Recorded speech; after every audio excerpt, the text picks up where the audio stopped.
Hi, this is HP from Noise Junkies. And this is Father Malone from Dark Destinations. Please join us as we examine one of the greatest sitcoms in television history, Taxi, on Night Mr. Walters, a Taxi podcast. Good night, Mr. Walters.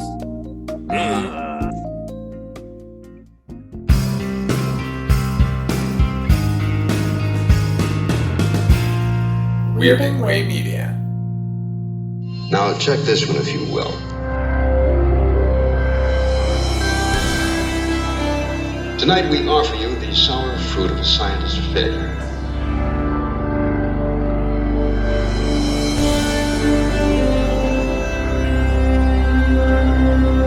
For there are apparently some things that can't be accomplished.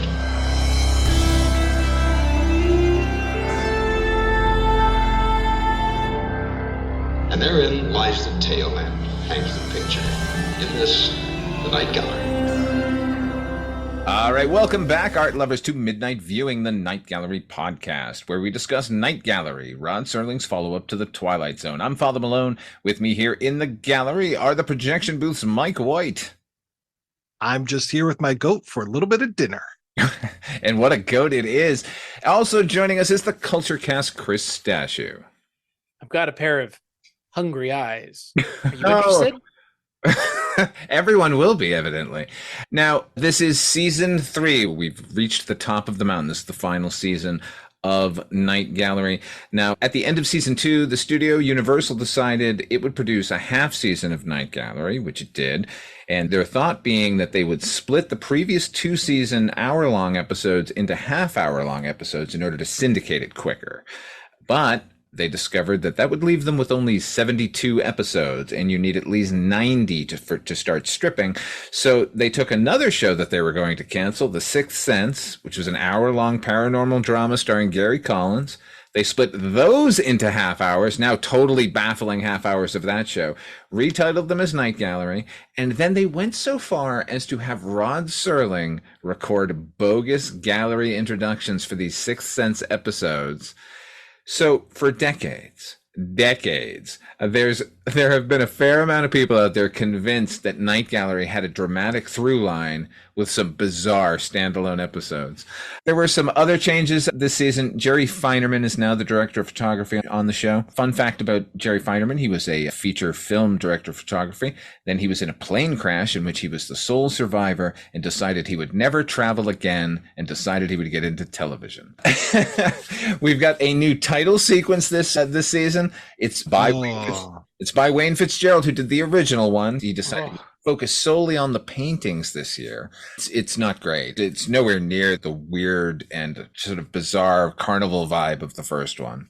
It's that music. The music is terrible. Oh my God, Mike, go one further. The music is an affront. The music is an affront. It's like, whoa. You do know this is annoying, right? It's not even like a question of, oh, I just don't like this. Subjectively, this is not my thing. It's objectively, this is a bad idea. And it is not only grating, but it's a choice. And when someone says something is a choice, that is never a positive way of saying it. It's almost the nicest way to say, you fucked up big time. Yeah, this is the new score. It's by Ed Sauter, who was introduced at the end of last season, did a couple of episodes there. Jack Laird hired him for the rest of the run of the series. He now will do the music for every single episode for the rest of the run. His idea was to give us a musical cue at the beginning of the show that would induce panic. He succeeded. It's a really bad idea. It's the only music theme that comes on that makes me want to turn the channel. Not great. No, and thank goodness that Plex has that skip intro thing, because man, as soon as that comes up, I'm hitting it hard. And it makes me realize how close the original theme could have been to being grating and obnoxious. But it's so masterfully done the first time around, the first 2 seasons, that this is just like, it seems like such a bad choice for a number of reasons. Also, Mike Road was our quasi-narrator last year, the guy who came in and said, on tonight's episode, he's gone, replaced by a fellow by the name of Stanley Waxman, who was also on 2 episodes of Night Gallery. He was an actor in the episodes The Academy and Dear Departed. Now, because of the shakeup here, splitting hour-long episodes into half hours, we've decided to continue that by reviewing a full hour here. So on every episode of Midnight Viewing for the third season, we're reviewing 2 episodes of Night Gallery. Question.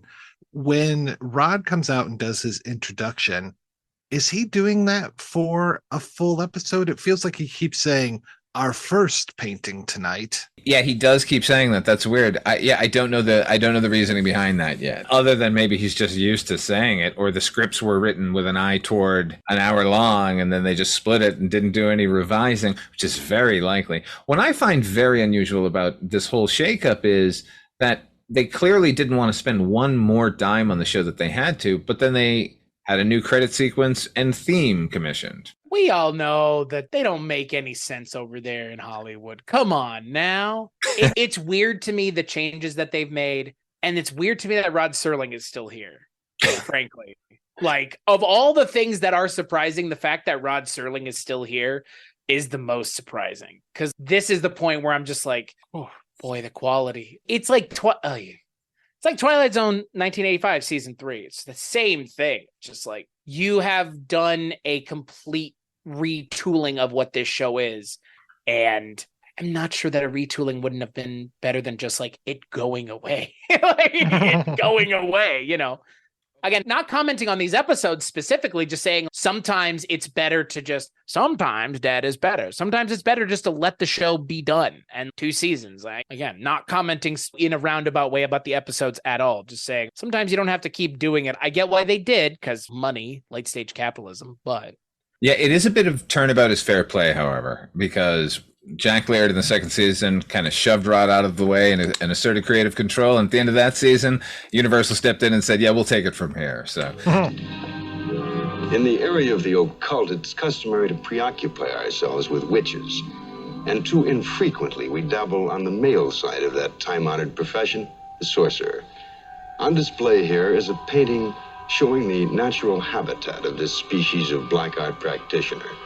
Dark alley, murky light, a few sundry skulls, and the gentleman himself on the right of the picture with the upraised hand and the funny little goat horns. Yes, indeed, this is a sorcerer. And for those of you who disbelieve his existence, we invite you to check this out for a little while. Our painting is called The Return of the Sorcerer, and where better place for him to return than right here in the Night Gallery. Rod wants us to check this out. It's Return of the Sorcerer. This was season 3, episode 1, released on September the 24th, 1972. It was written by Halstead Wells, based on a Clark Ashton Smith short story, and directed by Jeannot Zwark, or Jean Zwark.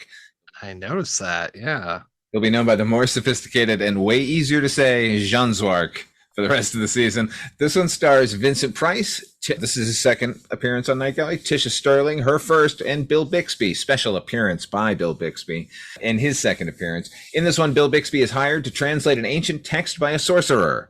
What could go wrong? What'd you think of this one, Mike? I was very confused by this one. I kept trying to figure out the power dynamics between Tisha Sterling and Vincent Price. And then there's this whole talk about Vincent Price is a twin, and he cut off his twin's head, and the head is someplace. And I'm just like, this sounds far more interesting than a translation story. And then this goat keeps showing up, and I'm like, Bill Bixby's okay with this. I mean, $750 a week, is that what he's making? Yes.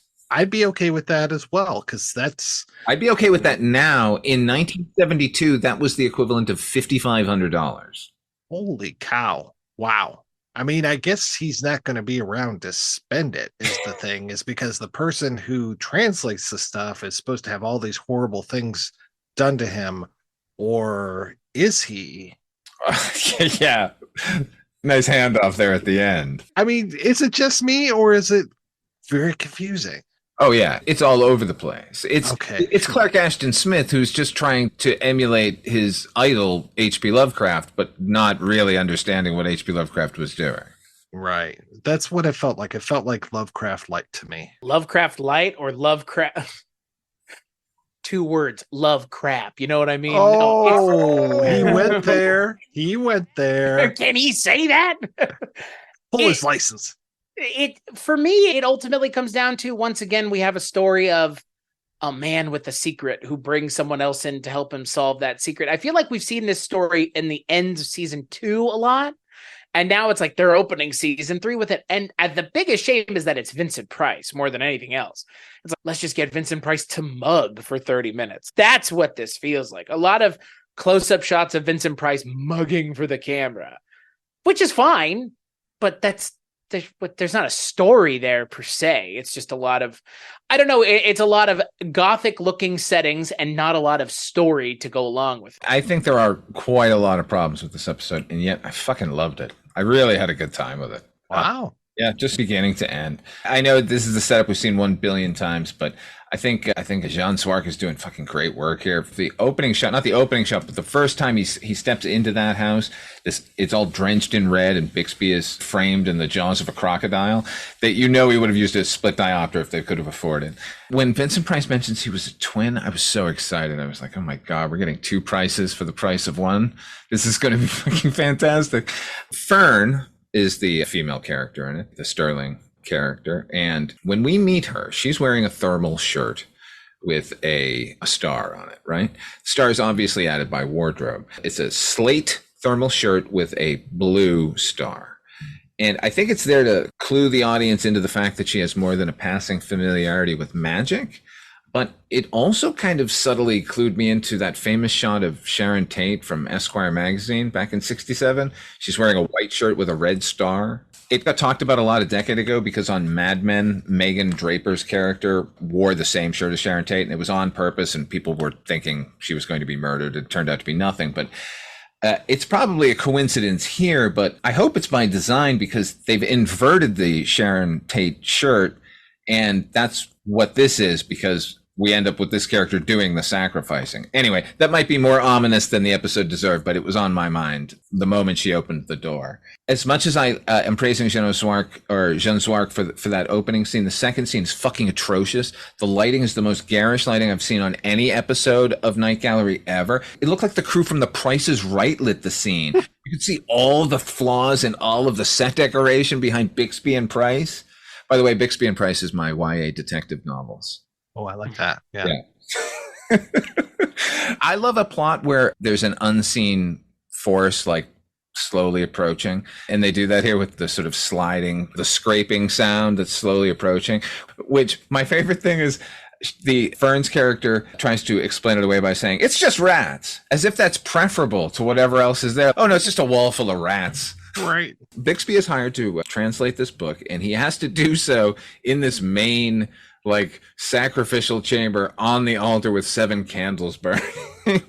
Could I take the book to my room? Would that be okay? They explain that other translators have come and they've done the translation and they've fled. To prevent that, Vincent Price has armed himself with a revolver, right? He's going to make this guy speak the thing, but... Makes sense. Yeah, but logically follows. You're a rich guy, you can get away with it, right? Oh yeah, you could shoot somebody in the middle of Fifth Avenue, you get away with that. You wouldn't lose any demons involved. No, and there's magic involved here. But the thing is, Bixby has written the translation down. I'm assuming the other translators did as well, unless they were keeping the entire quatrain or whatever the fuck it is in their heads. So quatrain. Why doesn't he just say, hand me that and I'll read it? I don't. Okay. Anyway, but there's not an invocation if he just hands him a telefax and goes, "Read it, bub." Like that. There's none of the horse shit of Bill Bixby being, I'm confused as to what's going on, and wait, what does it say? It's like there's none of that if he just goes, "Here you go." It's so. But a lot of this requires one party to know what's going on and the other to have literally no idea. It just normally isn't the audience. We're not normally supposed to be the ones that have no idea. That's true. It's supposed to be the characters. The characters, I feel like the characters know about what's going on than we do, and they never get that across to the rest of us. There's a lack of exposition in this episode, shockingly. I like, though, how specific the curse is. It has a preamble cursing the reader of it, and then it has a clause that seems to relate directly to Price's situation. It's like he thinks he's scot-free until he reads the dismemberment codicil, like, oh no, even if I cut him up, god damn. And then flayed alive across hot coals or something. Yeah, oh my god, it goes hard. Yeah, man. At the end of the scene, before the brother shows up, Vincent Price goes catatonic and he's just sitting there. And all I thought was like, what a wonderful piece of furniture. I'd love to have a Vincent Price in like the corner of the room. I think my speaking of furniture, my favorite piece of furniture was the hands with the candles sticking out of the walls. Mm-hmm. That was a nice piece of set dressing. Although, again, if they were trying to go for the interchamber of Anton LaVey, I don't know how well they managed, because I'm sure his room was very red. But yeah, I don't know. I like the main chamber, but it is a little on the nose, I feel like.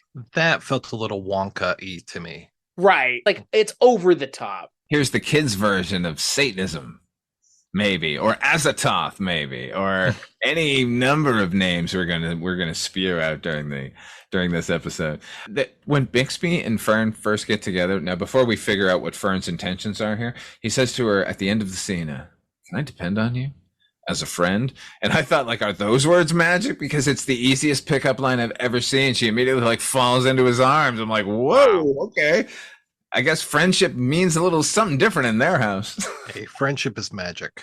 I can't not love this and recommend this segment, this episode, because it has one of my favorite exchanges in the entire exchange and transition in the series, where Bixby says, "What makes you think I'll stay?" And Vincent Price says, "Dinner." And then it cuts to a close-up of a black goat eating from a plate, sitting in a carved wooden chair at a table that wouldn't be out of place at like Wayne Manor.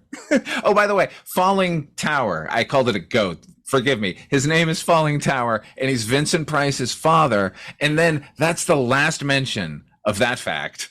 Yes. That's the best part of the entire episode, is the goat eating at the table. Like that alone is a visual that's worth seeing, especially that transition. But it never lives up to the lofty goals of a goat eating at the table, Yeah. The heights of a goat consuming whatever, like fucking risotto, is never reached again. Evil Vincent Price shows up. Now they got to sacrifice good Vincent Price, good being a relative term. And I noticed that they cut to an above shot of the altar, and there's like disco floor. The altar had a disco floor underneath it, lights in red and blue and yellow just flashing away. I'm like, wow. Some nights it's a disco, some nights sacrificial chamber. If Vincent Price knew Fern was the culprit, knew she was pulling the strings, what was all this charade about? That's the confusion, Mike. Like, the power ends up being like, what is happening here? And here's a fun fact. If you read the original short story, Fern isn't in it. Oh, really? And the Vincent Price character, and then the Vincent Price brother shows up, and then that's it. You don't suppose there's anything in that preamble about the reader being dismembered? You don't think there's anything to that, do you? No, Bill. You're going to be fine with her. Hey, she knows that actress knows how to hold a frog, though, or a toad, I guess. Walking around with that toad in her hand, that whole scene. Last season we had Richard Thomas, and I mentioned like I couldn't tell if he was giving a good performance or not. I feel the same way about her. She reminded me a lot of Blythe Danner for some reason while she was talking. Like facially, in that sort of that airy demeanor, but I couldn't. Sometimes I thought she was really good, and then sometimes I was like, God, she's awful. I mean, I can't imagine how much they spent on candles for this episode. Where's any of this money coming from? My God. Well, I was going to say, they spent all the money on candles that they didn't spend on the sound effects, because no owls and hooting, no werewolves, no nothing this episode. Lack of fun sound effects even. They weren't. We did get Castle Thunder briefly at the beginning. Oh, right. Once. That's just because that's a union thing. Castle Thunder has to appear at least once. I was just waiting for like a hooting owl or something just in the background incessantly, because, the show likes to do that too. So we did get that scraping, slurpity, I'm coming to get you, my feet and hand are coming to get you. That was a good effect, by the way, the dismembered hands. And it looked pretty good. Like crawling and stuff. It looked great. The foot looked fantastic. And when he's there at the end, and apparently the dismembered head is now back attached to the body and his face is all like corpse-like, I thought that looked really good. I thought it's Vincent Price. He knows how to hold his head and all that to really up the creep factor. To me, this is a redemption for Vincent Price, because the last time we saw him was in that Class of '99 episode where he was just the moderator for the robots. Eesh. Oh yeah. That was a waste of Vincent Price. I liked that story, like thinking back about it, but yeah, why him? Of all the people to have in that episode, why Vincent Price? I think that was a studio thing where they were really pushing the guest stars for that season. It was the only thing they could think to help the show that they never understood to begin with. 2 out of the 3 here are pretty big stars. I mean, Bill Bixby and Vincent Price. So yeah.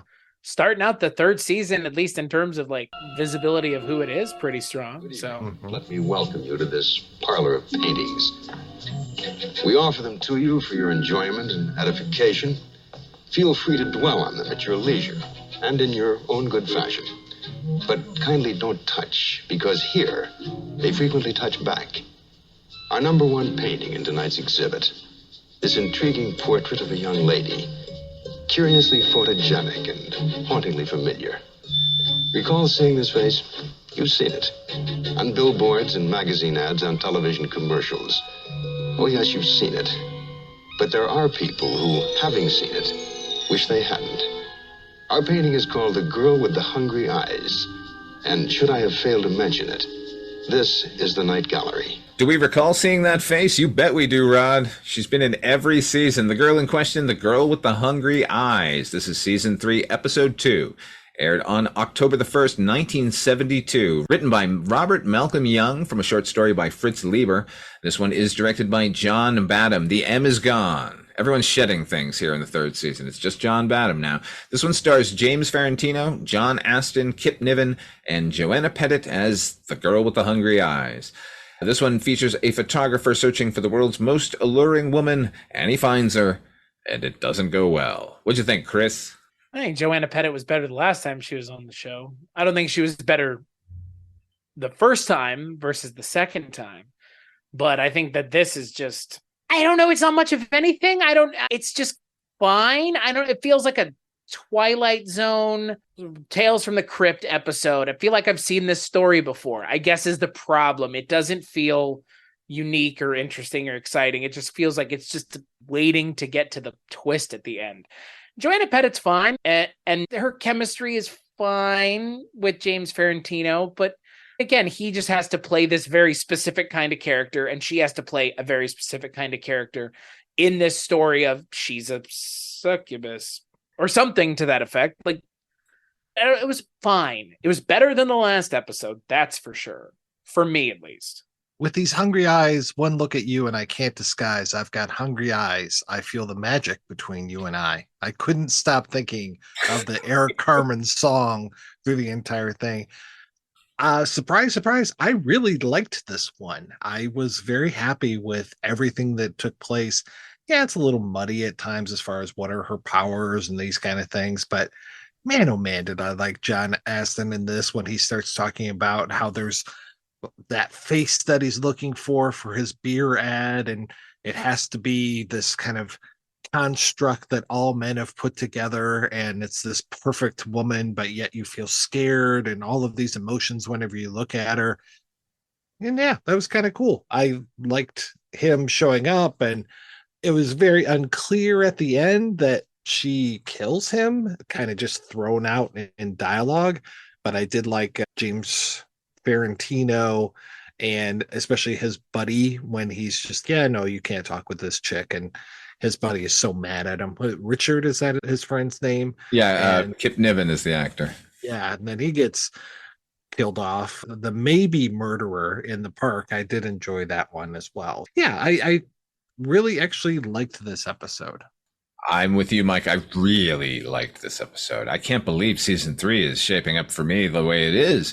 Chris, you mentioned that we've seen this story before. You're goddamn right. We've seen it 1 million times. This is basically just the old Japanese Yuki Onna snow woman tale, which, if you don't know it, it's a man meets a demon in a storm, and she saves him from a blizzard, but swears him to secrecy of its existence. Years later, he meets a woman. They fall in love, have children, live their life. He tells his wife the secret.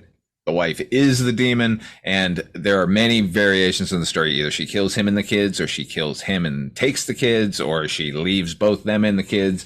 It was adapted back in '65 in a gorgeous supernatural anthology called Kwaidan. It was adapted in 1968 in a movie just called Snow Woman. Akira Kurosawa had an anthology film in 1990 called Dreams. He had a segment that also featured it, also called Yuki Onna. That same year, Michael McDowell, the guy who wrote Beetlejuice, adapted the same story for Tales from the Dark Side's movie, except in this, the guy is a sculptor and the Snow Woman is a gargoyle. So it's the exact same story we get here. In fact, she even lays down not don't tell anyone, but don't follow me. It's so same sort of pattern here, which I instantly recognized and I liked. I like what you said, Mike, like the John Astin speech, this sort of idea of like mass consciousness focusing something into existence is a really great idea. And I love it. And I love it that it was used here, like in conjunction with an old kind of myth. This, I think, is the best directed episode of the entire series of Night Gallery. It is really spectacular. Transitions alone, that scene with John Astin, the scene ends on a model of a billboard and they dissolve to a real billboard and it's perfect. I loved it. Yeah. It was so spectacular. There's an entire sequence when we first meet Joanna Pettet. It's a photo shoot sequence, the editing in it, the camera work, it's really a sight to behold. James Farentino's best friend, he mentions one of his clients is Bimini Swimwear. And I just kept repeating that phrase over and over again. Like, those look comfortable. What are they? Bimini Swimwear. Bimini Swimwear, y'all. Anyway, this episode has now made me officially embrace day for night. I'm just considering it a house style here on Night Gallery. I'm not going to complain about it anymore. I'm going to be excited. From now on, when there's a day for night, I'm just going to be like, hey, did you see that day for night? It was great. Speaking of those transitions, this isn't even a transition.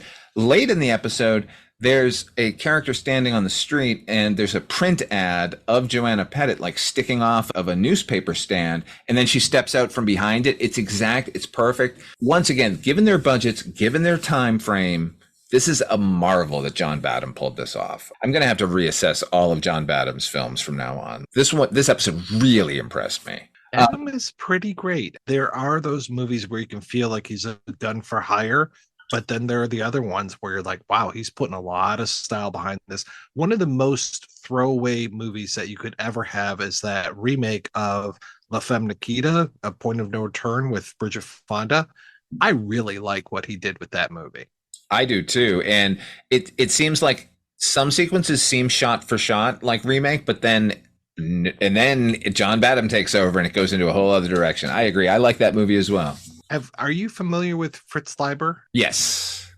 Yeah, I figured you would. And it feels like he had either done this story before or it was maybe another adaptation of it, because I was looking up some of the other adaptations of his work. And there's one called, I want to say it's like Weird Woman.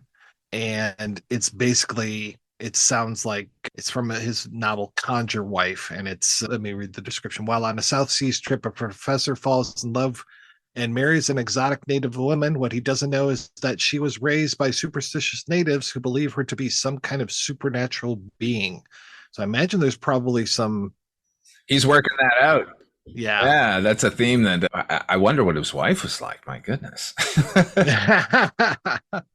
Now, the problem with this episode for me is, even though as much as I like it, is it's the same problem with every version of the Yuki Onna story, which requires a time jump that just strains. This is basically a blackout sketch. So we're already straining it to the point of snapping. And then when we meet her at the beginning, they're looking for the girl. And the next time we meet her, like the campaign is like a wild success already. And then we meet her again later. I remember when I saw Tales from the Dark Side in the theater, there's a time jump in that with a title card that comes up and says 10 years later. And somebody in the theater went, 10 years, as if they spoke collectively for all of us. No, you're pushing it. We can't go there with you. You can only ask so much. Yeah, when you're reading it on a page, that's one thing. Like, we're already invested in those characters a little bit. There's only so much makeup and gray you can throw on people. At the end, when Farentino he's finally decided, he figured out the negatives If he burns the negatives, he will destroy her. It's a good sequence, and it's a beautiful sequence. The effects are all weird and wonderful, and the effect of her burning and solarizing and becoming a negative herself was really kind of cool. But at the same time, Ferrantino is like yelling at her about how she's feeding off of our love. Piss up a rope, man. We're talking about a creature here that was like created out of lust and desire by a bunch of men. They were getting exactly what they fucking... She didn't deserve a morality lecture from you as she's on fire. Fuck off. He burns the negatives. She's on fire. He looks out the window and sees her billboard. The eyes are on fire. I guess the eyes are now going to burn so they won't tempt any more men. That's great. Then we get this epilogue where he goes into his gallery and all the eyes on all of the photos are burning. Right? Because they brought it up. Should we also assume that in thousands upon thousands of offices and buildings and houses and condos and apartments, like everything is now spontaneously bursting into flame? They'd call it the Day of the Burning Eyes. It'd be a religious holiday. They'd put it on calendars. Right. All those billboards everywhere, every magazine, every poster, because he's got those big like pictures, blown up pictures of her all over his walls. It would be endless. The idea that they kept giving us was that her face is fucking everywhere now, so the whole world's gonna burn. By the way, the scene with John Astin when we first meet him, and they're both drinking out of giant ceramic steins. Oh, I loved that. It seems so surreal because I forgot that he was a beer magnate, and I was just like, this guy's got a keg in his office and these huge beer steins. And you gotta know, every male viewer in 1972 went, oh, when they saw that keg, like, that exists? I want that. Yeah. Bimini swimwear. Joanna Pettet, she's shown up 3 different times and given 3 very different performances. And I think this is probably the best one. That's for sure. In terms of first season, second season, third season. And this also, I think, is the best highlight of her abilities. I guess the one that she was in before she was having to act against her fake son. That was the whole thing, was that it was her son? No, that was Sandra Dee. The last well, she was in the House with Ghost one. And right. She kept dreaming about the one house. Directed by John Astin. John Astin, yeah, so it's a weird little reunion here. Right. The one with the guy that he's been dreaming of her and she's been dreaming of him. Yeah. Keep in touch, we'll think of something. Yes. Yeah. That one. That is the one where it's like that was such a nonsensical episode that I'm glad she came back and did something that, yes, maybe it's not the most creative thing that I've seen on this show, but it is better than the last time she was on here. That's for sure. No, I disagree with you because or the time before that, I guess. There right? you go. She came back. She was in Caterpillar, right? Right. Okay, that's what it was. Okay. Yeah. She was opposite Lawrence Harvey. That's right. Like Vincent Price, in my mind, redeeming himself from his earlier appearance. I think James Ferrantino redeems himself from his earlier appearance from Since Aunt Ada Came to Stay, which was a nothing episode, and he was not very good in it. I really like all of his directing work. Reservoir Dogs, Pulp Fiction. I really like these Ferrantino films. That Ferrantino. All right, with that, we're going to play a preview of our next episode, and we'll be right back to wrap things up. Our artists and artisans take a rather pardonable pride in their work that you see hanging here. An example is this item here.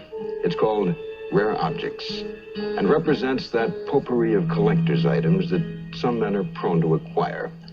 But there are collector's items and collector's items. Offered to you now an excursion into the very strange. Tonight's offering in the Night Gallery. Our paintings are in oils, watercolor, acrylic, charcoal, and occasionally formaldehyde. Case in point, this painting here.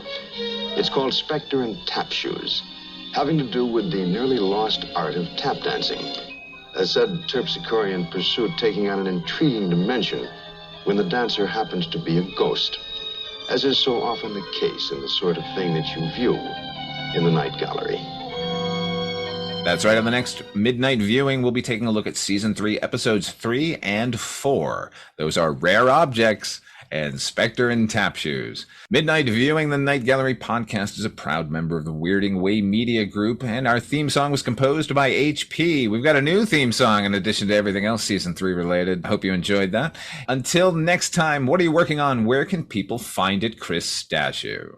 WeirdingWayMedia.com. That's where all the things that I work on can be found, including, but not limited to, the Culture Cast, Scary Stories We Tell, Kolchak tapes, all the things that I have worked on for the last almost 10 years now can be found at weirdingwaymedia.com. What about you, Mike White? Ditto. Hey, me too. All right. Whoa.